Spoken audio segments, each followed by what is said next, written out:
Halo semuanya, perkenalkan nama saya Yuliani Andini, mahasiswi kelas akuntansi dari kampus IBIK Kwikianggi. Di video ini saya akan membahas sedikit tentang salah satu lembaga keuangan non-bank, yaitu Pegadaian. Saat ini, bank dan lembaga keuangan merupakan salah satu pelaku terpenting dalam perekonomian sebuah negara. Baik masyarakat maupun kalangan industri atau usaha sangat membutuhkan jasa bank dan lembaga keuangan lainnya untuk mendukung dan memperlancar aktivitasnya. Bila tanpa kehadiran bank dan lembaga keuangan, aktivitas ekonomi dapat digambarkan sebagai berikut. Gambar ini menunjukkan bahwa pelaku ekonomi yang terlibat hanyalah sektor rumah tangga dan sektor industri atau perusahaan. Sektor industri menghasilkan barang atau jasa yang akan dikonsumsi sektor rumah tangga dengan menukarnya dengan uang yang dimilikinya. Transaksi ini terjadi di pasar komoditi. Sementara itu, sebagai sumber daya, sektor rumah tangga akan menawarkan SDM-nya kepada sektor industri yang akan membayarnya dengan upah atau gaji atau bentuk kompensasi lainnya. Transaksi ini terjadi di pasar sumber daya. Dalam masyarakat sederhana, aktivitas seperti ini tidak adanya peran bank dan lembaga keuangan. Mungkin tidak terlalu menjadi masalah. Namun dalam masyarakat yang semakin berkembang saat ini, peran bank dan lembaga keuangan lainnya sangatlah penting. Khususnya sebagai lembaga mediasi antara pihak yang memiliki dana dan yang membutuhkan dana. Mekanisme aktivitas ekonomi masyarakat modern dengan peran bank dan lembaga keuangan lain dapat dilihat pada gambar berikut ini.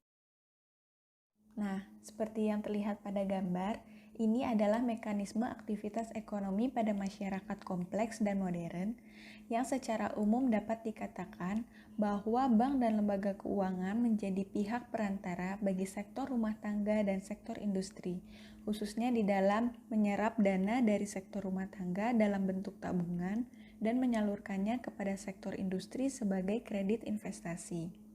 Meskipun dalam prakteknya, penyerapan dan penyaluran dana itu sendiri dapat terjadi baik di sektor rumah tangga maupun sektor industri. Definisi secara umum yang dimaksud dengan lembaga keuangan menurut Undang-Undang Nomor 14 Tahun 1967 Pasal 1 ialah semua badan yang melalui kegiatan-kegiatannya di bidang keuangan menaruh uang dari dan menyalurkannya ke dalam masyarakat. Artinya, kegiatan yang dilakukan oleh lembaga keuangan selalu berkaitan dengan bidang keuangan. Lembaga keuangan bank atau bank merupakan lembaga keuangan yang memberikan jasa keuangan yang paling lengkap. Di samping menyalurkan dana atau memberikan pinjaman, juga usaha menghimpun dana dari masyarakat luas dalam bentuk simpanan. Kemudian usaha bank dalam bentuk lainnya memberikan jasa yang mendukung dan memperlancar kegiatan memberikan pinjaman, dan kegiatan menghimpun dana. Dalam praktiknya, lembaga keuangan dapat dibagi menjadi bank dan lembaga keuangan non-bank. Bank adalah badan usaha yang menghimpun dana dari masyarakat dalam bentuk simpanan dan menyalurkannya kepada masyarakat dalam bentuk kredit dan atau bentuk-bentuk lainnya dalam rangka meningkatkan taraf hidup rakyat banyak. Lembaga keuangan non-bank. Adapun jenis-jenis lembaga keuangan lainnya yang ada di Indonesia saat ini antara lain pasar modal, pasar uang, koperasi simpan pinjam, perusahaan pegadaian, perusahaan sewa guna usaha, perusahaan asuransi, perusahaan anjak piutang, perusahaan modal ventura, dan dana pensiun. Usaha gadai adalah kegiatan menjaminkan barang-barang berharga kepada pihak tertentu guna memperoleh sejumlah uang, dan barang yang dijaminkan akan ditebus sesuai dengan perjanjian antara nasabah dengan lembaga gadai. Ciri-ciri usaha gadai sebagai berikut. Yang pertama, terdapat barang-barang berharga yang digadaikan. Kemudian, yang kedua adalah nilai jumlah pinjaman tergantung nilai barang yang digadaikan. Yang ketiga, barang yang digadaikan dapat ditebus kembali. Berikut ini merupakan jenis-jenis pegadaian. Yang pertama adalah pegadaian konvensional. Jenis pegadaian ini merupakan suatu lembaga pemerintah yang memberikan uang pinjaman terhadap nasabah atas dasar hukum gadai.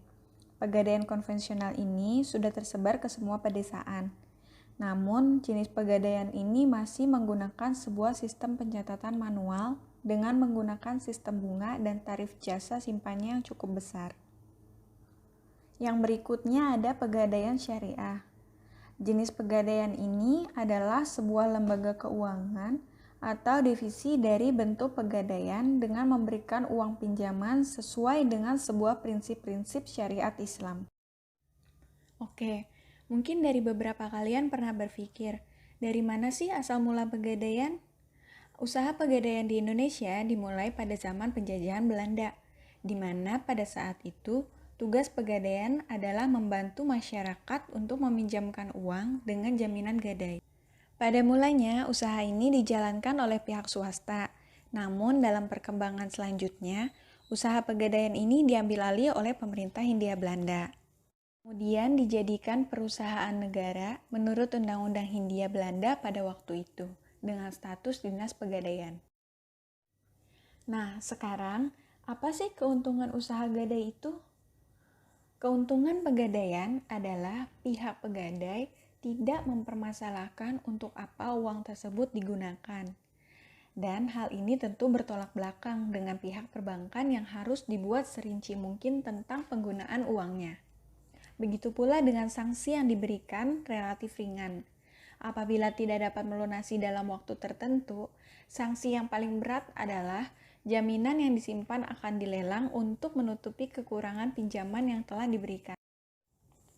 Next, berapa sih besarnya jumlah pinjaman? Besarnya jumlah pinjaman tergantung dari nilai jaminan atau barang-barang berharga yang diberikan. Semakin besar nilainya, maka semakin besar pula pinjaman yang dapat diperoleh oleh nasabah. Demikian pula sebaliknya. Nah, sekarang apa aja sih barang-barang yang bisa dijadikan jaminan di pegadaian? Jenis-jenis barang berharga yang dapat diterima dan dapat dijadikan jaminan oleh pegadaian adalah sebagai berikut. Yang pertama adalah barang-barang berupa perhiasan emas, seperti kalung, gelang, cincin, dan lain-lain. Kemudian, barang-barang berupa kendaraan, seperti motor, mobil. Nah, untuk barang-barang berupa kendaraan ini, yang menjadi jaminan di pegadaian yaitu surat berharga dari kendaraan tersebut, yaitu PPKB kendaraan. Selanjutnya ada barang-barang elektronik, kemudian mesin-mesin, dan barang-barang keperluan rumah tangga lainnya. Selanjutnya, bagaimana sih prosedur peminjaman di pegadaian? Seperti yang diketahui, bahwa menariknya peminjaman uang di pegadaian disebabkan oleh prosedurnya yang mudah, cepat, dan biaya yang dikenakan relatif ringan.